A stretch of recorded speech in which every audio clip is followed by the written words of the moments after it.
What's going on, guys? It's ETA Prime back here again. Today we're going to be taking a look at the Samsung Tab S5e. Now this is a really nice little Samsung Android tablet, and if you watch my channel, you know I do a lot of reviews on the lower end side of these tabs, like the Amazon Fires and the cheap Walmart tablets. But I figured it was time to get my hands on something a little more powerful, a little more expensive, and see if it's really worth it. And I can tell you right off the bat, if you're in the market for an Android tablet, not an iPad, this is an amazing choice. So inside of the box, we're going to get our Samsung Quick Charger, a USB Type-C cable, and a USB Type-C to headphone jack or 3.5mm audio jack. This does not have one built in. Like I said, this one is a bit more expensive, and they range anywhere from $350 to $430 depending on the model you get. There's a 64 gig and a 128 gig. With the 64 gig, you're going to get 4 gigs of RAM. With the 128, you'll get 6 gigs of RAM. But both of them do have an SD card slot, and it's good up to 512 gigabytes. There's also 3 color options. I have black, there's also silver, and gold. Taking a look around the tablet, on one side we have these 4 gold pins. Samsung offers a POGO dock, and this is strictly for charging. We can't get any HDMI out of these 4 gold pins. But if we move around to the other side here, USB Type-C port, and this will allow us to connect to, let's say, a DeX dock, or even a USB Type-C to HDMI. So we could get video out of this tablet to a big screen TV, and this also supports Samsung DeX, which pretty much turns this into an Android PC on your big screen or the tablet itself. And I'm going to be going in depth on that. I'm going to have a full video on DeX, and by the way, you can also run Ubuntu 16.04 on this tablet. And finally, on the other side of the tablet, we have a spot for a microSD card. This is a little pop-out slot, like a SIM card slot, a pinhole microphone, our volume rocker, and the power button / fingerprint reader. As for the specs, this thing's pretty jam-packed, and with the price point that this thing's set at, we should get a lot of these features. The CPU is a Snapdragon 670. This is an 8-core CPU, 2 cores at 2 GHz, 6 cores at 1.7. The GPU is an Adreno 615 at 670 MHz. There are 2 Wi-Fi variants of this tablet. One contains 4 GB of RAM, you're also going to get 64 GB of internal storage, and one contains 6 GB and 128 GB of internal storage. I opted for the 128 GB model. The screen on this tablet is absolutely beautiful. 10.5-inch Super AMO LED or AMOLED with a resolution of 1600 by 2560. As for Wi-Fi, it contains 802.11 ABGN and AC, so you can pick up that 5 GHz network. This is dual band plus Bluetooth 5.0. And the tablet runs Android 9.0, plus you can install Ubuntu 16.04. But wait, there's more.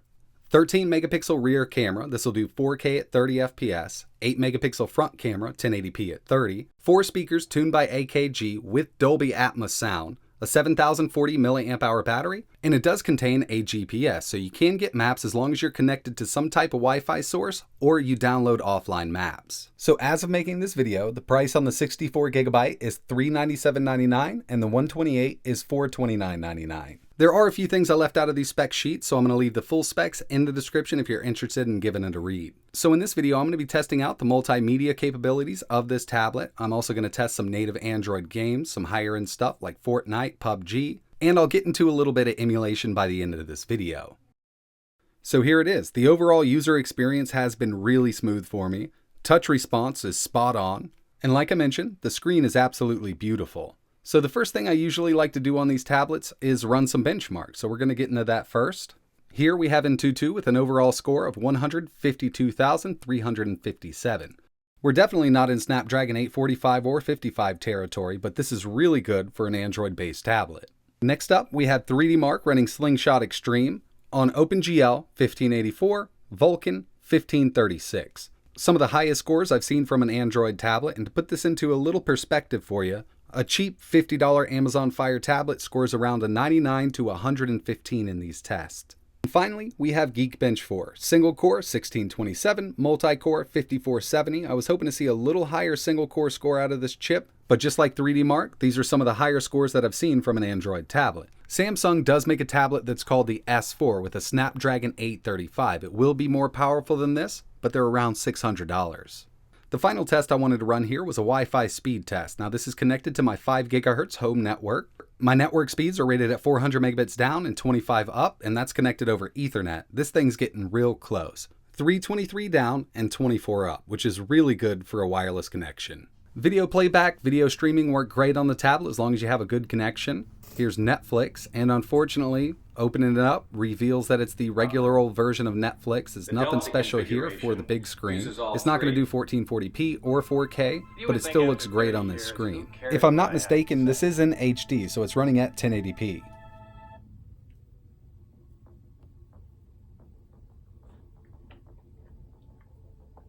It also has that picture-in-picture mode, so if you want to do something else while you're watching Netflix or YouTube, you can do it on this tablet. It's going to handle it fine. The screen on this tablet isn't 4K. It's actually a little over 1440p, and with the YouTube app, we can go to 1440. It looks great. Now, this is a 4K video running at 1440, but it looks amazing.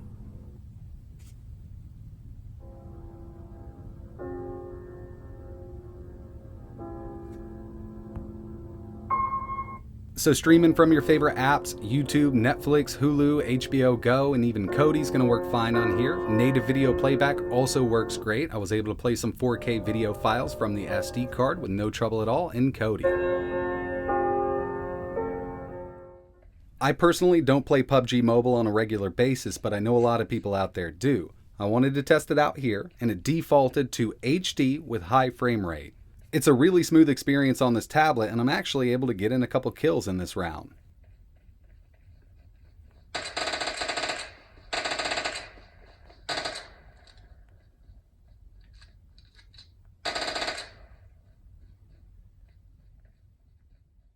The Tab S5e does support Fortnite. Unfortunately, we're going to be stuck at 30 FPS. We can't do 60 on this device, at least right now. But overall, it's fully playable, and as you can see here, I'm using a Bluetooth controller. This is the iPega 9083. The tablet will mount right in the middle of this.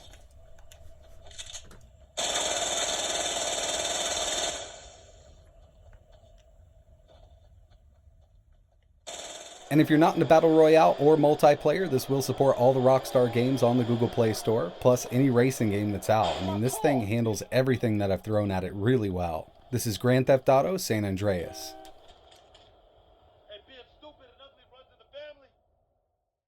Alright, so now it's time to move over to some emulation. I'm going to be using an Xbox One S controller so I can keep the screen still, but if you want to use the iPega and hold it in a handheld mode, it'll work just as well. First up, we have some PSP emulation using PPSSPP from the Google Play Store. This is God of War Chains of Olympus, and by the way, the little black bar at the bottom can be removed. I just overlooked it when I started filming. I was pretty sure that this tablet was going to handle PSP really well. By the way, I'm at 2x resolution and I'm using the OpenGL backend. You could always switch over to Vulkan or down the resolution if you got trouble with some game, but most of these will be able to be played at 3x.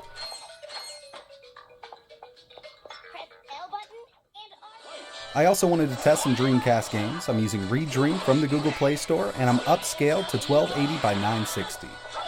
This is Soul Calibur, and I do have the FPS listed in the top left-hand corner. You'll see it fluctuate every once in a while, but if this was never on, you wouldn't know it slowed down to about 57 every once in a while. I also tested Marvel vs. Capcom 2. Both of these games run great on this tablet.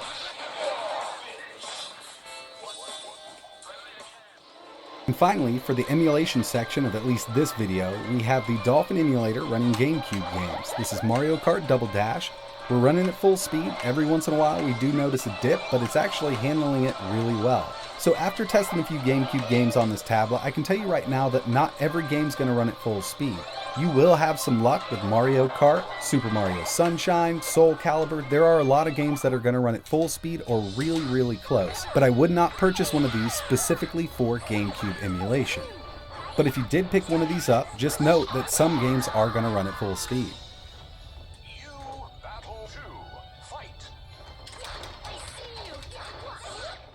So before I wrap this video up, I did want to give you a quick look at Samsung DeX, something that I'm really looking forward to using and messing around with on this tablet. I have a USB Type-C to USB 2.0 cable plugged in with a mouse and keyboard combo. And like I mentioned at the beginning, if you get one of the adapters, you can buy a cheaper one on Amazon. It'll be USB Type-C to HDMI. You'll also have USB-in and Ethernet. You can run this on a big screen television. This is Samsung DeX. It's Android 9.0.